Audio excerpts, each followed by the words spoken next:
Second episode की शुरुआत होती है कॉबी और लूफी की बोट से, जहाँ पे दोनों बीच समुद्र में अटके पड़े हैं और लूफी कॉबी से कहता है कि कॉबी तुम बहुत कमाल हो। इससे पता चलता है कॉबी बोट को नेवी बेस सिटी में ले जा रहा है और लूफी जोर जोर से हंसने लगता है। फिर कॉबी कहता है लूफी हंसने का वक्त नहीं है, क्या तुम सच्ची में जोरो को हमारी टीम में शामिल करने वाले हो? तो लूफी बोलता है हाँ क्यों नहीं, मैं उसे अपनी टीम में ज़रूर शामिल करूँगा। फिर कॉबी बोलता है कि तुम पागल मत बनो, वो दुनिया का सबसे खतरनाक तलवारबाज है, लोग उसे पायरेट हंटर बोलते हैं, वो इंसान के रूप में एक हैवान है। इसके बाद पता चलता है एपिसोड का नाम है enter the great swordsman pirate hunter Roronoa Zoro. इसके बाद लूफी और कॉबी पहुंच चुके हैं नेवी बेस सिटी में। कॉबी लूफी से एक और बार पूछता है क्या तुम जोरो को सच्ची में हमारी टीम में शामिल करने वाले हो?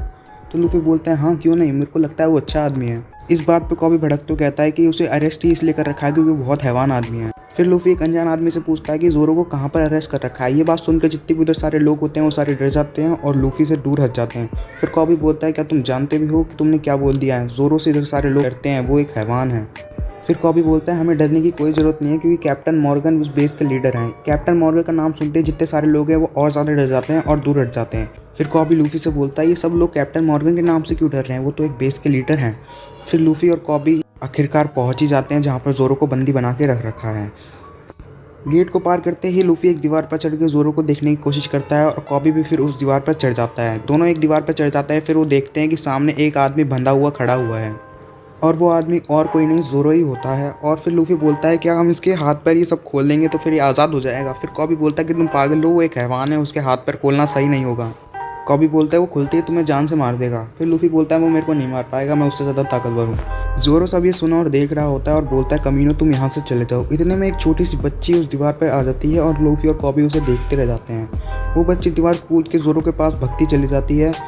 जैसे ही वो लड़की जोरो के पास पहुँचती है वो जोरो को 2 खाने के लिए राइस बॉल देती है और जोरो सोचता है कि ये बच्ची आखिर है कौन। जोरो गुस्से में आके बोलता है मैं भूखा नहीं हूँ, मैं तुम्हारे पेट पे लात मारूंगा, मेरे पैर खुले हैं एकदम। इतने में वहाँ पे 3 लोग आ जाते हैं। उन 3 ग्रुप का एक लीडर बोलता है तुमसे मिलकर अच्छा लगा जोरो, बड़े एटीट्यूड में, और वो लड़की से राइस केक लेता है और उसे पैर से कुचल देता है। ये सब लड़की देख के बहुत रोने लग जाती है क्योंकि वो राइस केक बड़ी उसने अपनी मेहनत से बनाए हैं और जोरो भी पीछे से ये सब देख रहा होता है कि कैसे उसके राइस केक को पैरों से कुचल दिया गया।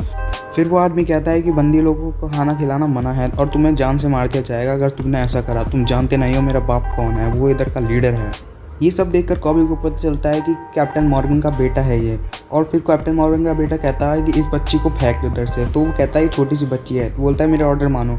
वो मोटा आदमी उस बच्ची को फेंकने वाला होता है। जैसे ही उसको फेंकता है वैसे लूफी उसको बचा लेता है बाहर। बच्ची बड़ी बाल बाल बचती है। फिर कॉबी उसे संभालता है और कॉबी उससे पूछता है कि तुम्हें चोट तो नहीं लगी? और फिर उधर जोरो का सीन दिखाया जाता है हमें। जोरो को आदमी कहते हैं क्या तुम सच्ची में जिंदा रहने वाले हो? जोरो इस बात का जवाब देते हुए कहता है कि बस 10 दिन बचे हैं, फिर 10 दिन बाद देखना मैं तुम्हारा क्या करूँगा। ये सब सुनने के बाद वो आदमी चले जाता है। इतने में लूफी पता चलता है कि ग्राउंड में पहुंच चुका है जोरो के बाद पहुंचने के बाद लूफी कहता है मैं तो बिना खाने के 3 दिन भी नहीं रह सकता। फिर ये सब सुन के जोरो बोलता है मैं तुमसे ज़्यादा ताकतवर हूँ, इसलिए मैं बिना खाने के 3 दिन तो क्या कितने भी रह सकता हूँ। फिर जोरो बोलता है वो पड़ा हुआ राइस केक मेरे को उठा के दो। फिर लूफी बोलता है क्या ये राइस केक? ये तो बिल्कुल ख़राब हो चुका है, उसने इसको पैर से बुरी तरह से कुचल दिया है। जोरो चिल्लाते हुए कहता है जितना बोला है उतना करो। लूफी जोरो के मुंह में वो राइस केक डाल देता है और जोरो खा लेता है उसको। फिर जोरो खाने के बाद कहता है कि खाने के लिए शुक्रिया। ये सब देख के लूफी समझ होता है कि जोरो दिल का बुरा आदमी नहीं है। फिर लूफी उधर से चला जाता है और फिर उस लड़की को बताता है कि उसने एक एक दाना खाया तुम्हारे बनाए हुए राइस केक का। कॉबी उस लड़की से पूछता है क्या तुम जानती हो कि जोरो बुरा आदमी है? फिर लड़की बोलती है नामुमकिन, जोरो एक बुरा आदमी हो ही नहीं सकता। फिर लड़की बताती है कैसे उसकी माँ के होटल में मॉर्गन का बेटा गुंडागर्दी करने पहुंच गया था और जोरो भी वहीं पे मौजूद था। ये सब देखकर जोरो को बहुत गुस्सा आ जाता है और तलवार दिखा के मॉर्गन के बेटे को बोलता है कि तुम इन लोगों को क्यों परेशान कर रहे हो। मॉर्गन का बेटा कहता है तुम जानते नहीं हो मेरा पाप कौन है, मेरा पाप इधर का लीडर है, वो तुम्हें जान से मार देगा, और अगर तुम इस लड़की को बचाना चाहते हो इसके हिस्से की सज़ा तुम खुद क्यों नहीं रख लेते? फिर जोरो कहता है ठीक है, इसके हिस्से की सज़ा मैं खुद रखूँगा और बिना खाना पानी के रहूँगा। वो लड़की लूफी को रोते रोते ये सब बताती है कैसे उसकी जान बचाने के लिए और उसकी माँ की जान बचाने के लिए जोरो ने ये सब किया।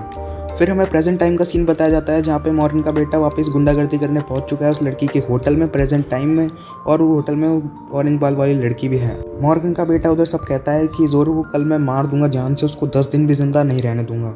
और फिर लूफी ये सब देख रहा होता है गुस्से में।